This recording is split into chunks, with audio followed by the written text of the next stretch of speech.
Welcome to the Betrayal Trauma Recovery Bookshelf, a space for women healing from betrayal to reconnect with their mind, body, and soul, one page at a time. I'm Rachel Strong-Smith, a betrayal trauma coach who's walked this path myself. In each episode, we'll explore books that speak to the heart of recovery, books that validate your experience, offer insight, and remind you that you're not alone. This isn't about fixing yourself. It's about coming home to yourself. So, whether you're in the thick of survival or finding your way back to solid ground, pull up a chair. You're in the right place. Hi, welcome back to the Betrayal Trauma Recovery Bookshelf. We are still looking at the book, What Can I Do About Me by Ryhll Crowshaw. I had the amazing opportunity to go to a women's conference that is part of the SA Lifeline organization. Ryhll Crowshaw and her husband, Stephen, founded this organization, and they have been doing a lot of great work and support in the betrayal, trauma, and sex addiction world. One of the things that they offered at the conference was the ability to buy the second edition of her book. So I picked it up because, of course, this is 11 plus years after she wrote the book. So I looked at the addendum in the boundaries section. So we were talking about boundaries in the last episode, and I was so excited to see that there was some additional information about boundaries.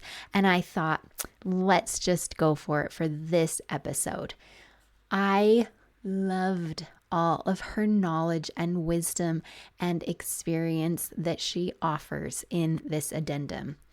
She said, "What I have found is that there is only one form of communication the addict brain responds to, the holding of healthy boundaries.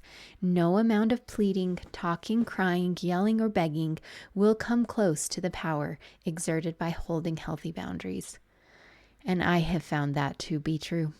It is a hard truth.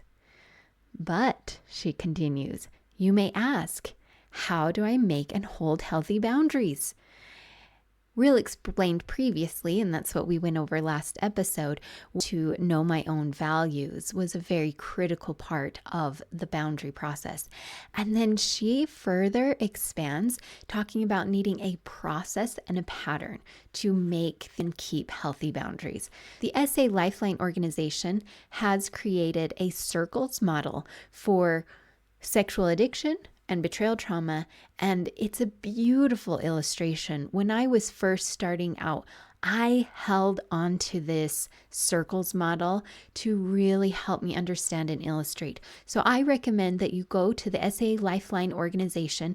You can get a digital copy of the circles model and take a look at that and really study what this visual representation of addiction and betrayal trauma looks like.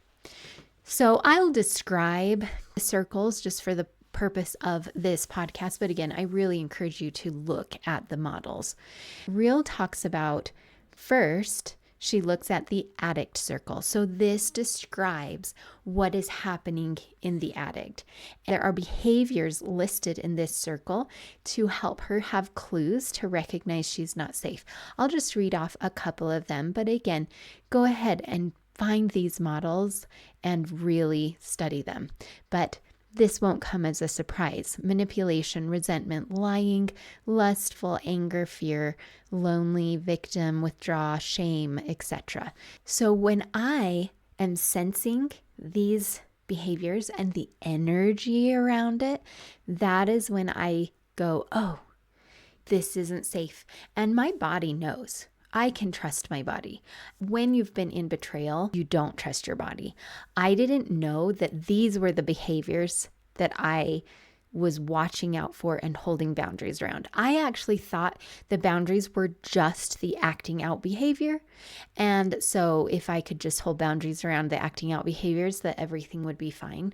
What I found was the most powerful boundaries that I held are ones that it's, oh, I won't be around somebody who is using manipulation, or who is using their shame to project on me and blame shifting.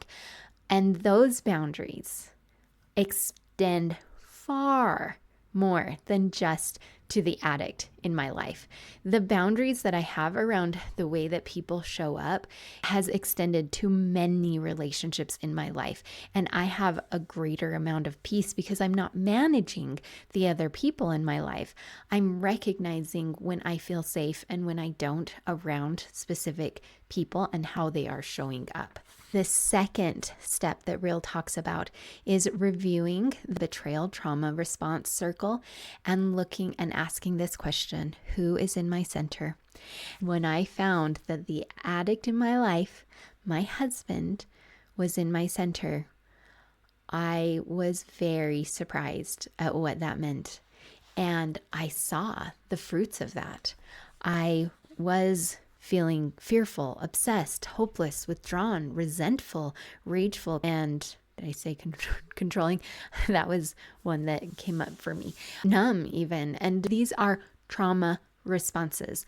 Having my husband in my center, what that looked like for me was that I was regularly keeping a check on him and his behaviors and hoping that if he was okay, then I would be okay. And so my energy was really going outwards regularly. Having him in my center meant everything that I was doing was revolving around him, which again is a trauma response because him showing up not in safety really affected me. And so I thought if I could get him to show up in safety, then everything would be okay. But the issue with that for me was that I was putting so much focus on managing him that I got lost in the chaos.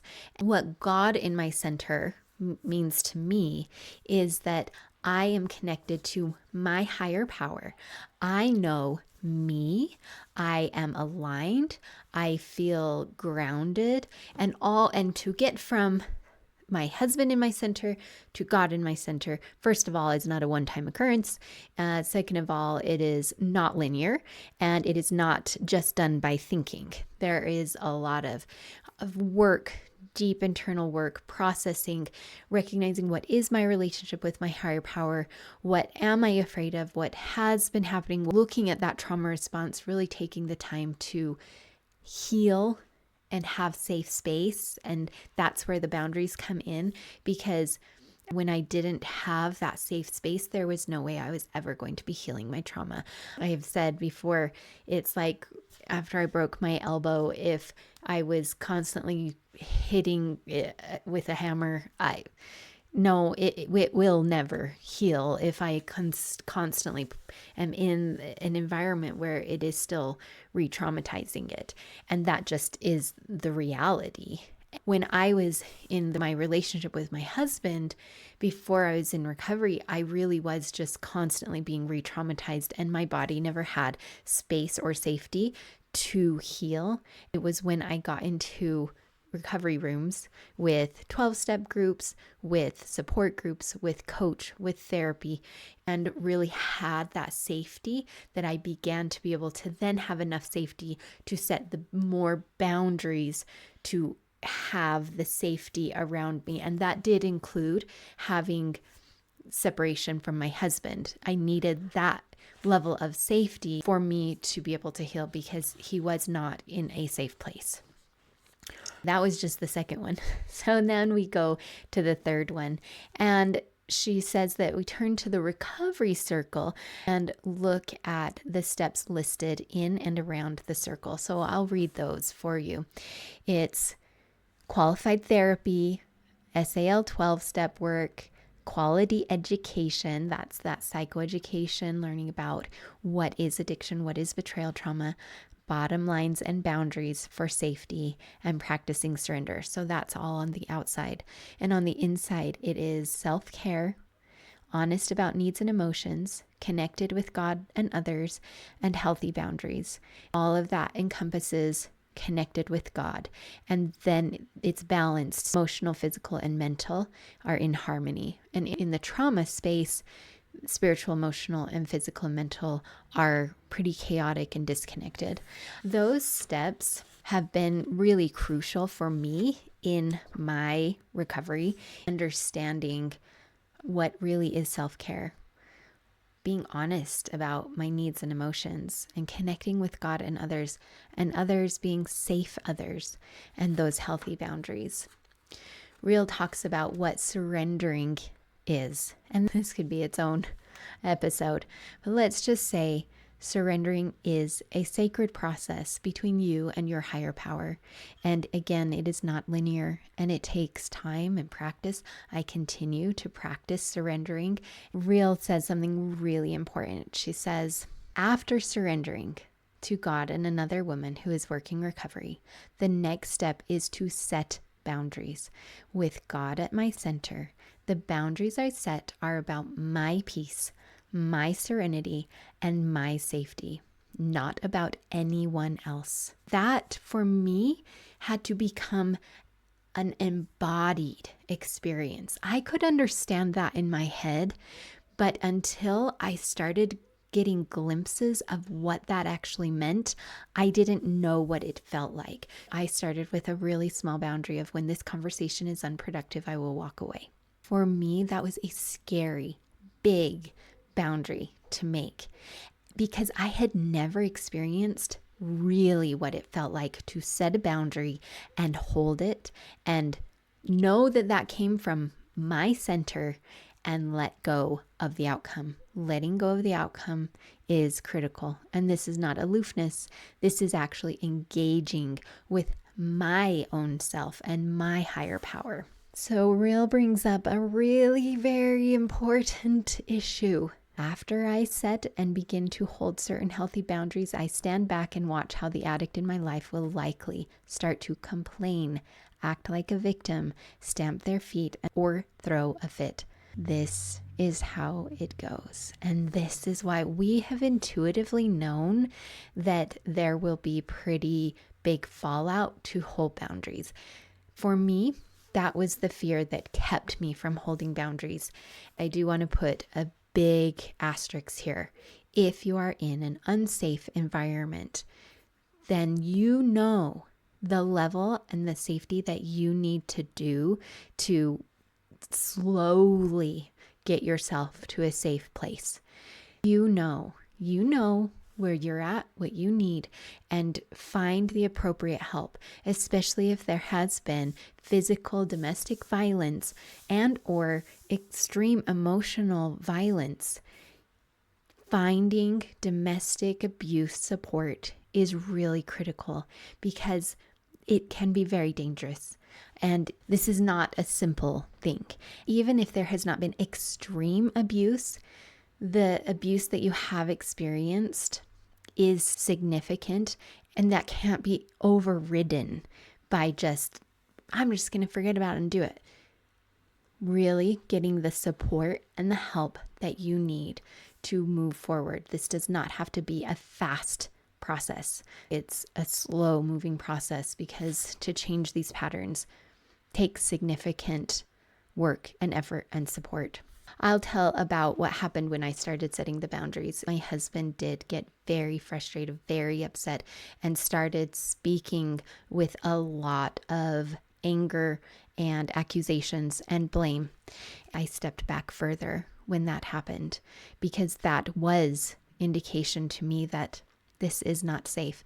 It did get to a point where I was just on alert if I needed to get police help. I never ended up calling the police, but it did get to a point where I at least was considering. I had the police on dial. I had some contingency plans if the escalation didn't stop, because the escalation, as it continues, you don't actually know when it's going to stop. It can be a really scary place to be. Again, I just encourage you to get the support that you need to keep yourself safe physically and emotionally. That is easier said than done. I want to acknowledge that. This stage of starting to set boundaries is really difficult and confusing. It seemed like if I started setting boundaries, then hear about boundaries, and it seems like, then everything's going to be fine. No, there is significant friction that comes with setting those boundaries in my own self, as well as the addict in my life. I had to get safe in my own self before I could really set boundaries. I had to get clear in my own self, get clear with God at my center, and try a baby step and then see what that felt like. And like I said, what happened was there was a lot of anger. There was a lot of intense emotions and words that came from my husband. When that happened, I really did question my resolve. However, I had done the work previous to know that this was the next right step for me, and I had the support. There was no way I would have ever been able to set a boundary without having women who have gone through it before, because then I could talk about it and say, this is what's happening. This is the boundary that I set. This is how it's going. And this is what I'm afraid of. And then I could continue, step back, detach with love, and I'll really let go of the outcomes. The outcome that I was most afraid of was divorce. I was really scared of that. When I could let go of that outcome and really give it to God, then I had the strength to move forward with what my next right step was. There's just so much that I want to talk about with boundaries, and really could talk forever, which I probably will. Just talk forever about this. It has changed my life to really embody boundaries. When I talk about it, I get a little frustrated sometimes with the lack of words that I can convey what boundaries feel like to me. I can only use the words that I have. I do feel peace. I do feel strength and alignment. I feel my higher power at my center. I feel connected to myself. I am not trying to control or manage anybody else, because these boundaries are what I'm doing for me. It is to keep my peace. This last quote by Jaya John says, "Your boundary need not be an angry electric fence that shocks those who touch it. It can be a consistent light around you that announces, 'I will be treated sacredly.'" That is how I feel about my boundaries. It simply is. This is how I engage. That's what it is. This is what I do. Ryhll says, "I have found that as I work my recovery using these tools, I gather more light in my life, and that added light tends to attract others' lights as light attracts light. Darkness, however, is always repelled by light, and so those who doggedly choose darkness will go away. That can be sad on one hand, but on the other hand, my growing light will continue to shine and bring me peace, direction, and safety." That is so beautifully said. I have experienced the peace that comes with boundaries. I have also experienced the grief that comes from losing people that I really love. And I cannot be close in relationship with them, given specific situations, given energy, given the way that other people are showing up. It just is what that is. And I do feel sad. And I feel peace because I have let go of the outcome. I'm not setting my boundaries to get a specific outcome. I am setting the boundaries because this is my light, my peace. I know me, and I know that I am worth this beautiful light boundary that I have around me. And it doesn't change for specific people. It is what it is, always and consistently. This light that I have around me, it just is. And with that, I will say goodbye until next time. Remember, take what resonates, leave the rest. Bye-bye. Thanks for joining me today on the Betrayal Trauma Recovery Bookshelf. If something from this episode spoke to you, share it with a friend or come connect with me online. You can find me on Instagram and Facebook at Rachel Strong Smith. And if you want to go deeper, sign up for my email newsletter, where I share grounded support, personal insights, and practical tools to help you reconnect with yourself. Remember, healing isn't a straight line. It's a spiral, and every step towards yourself matters. So until next time, take gentle care.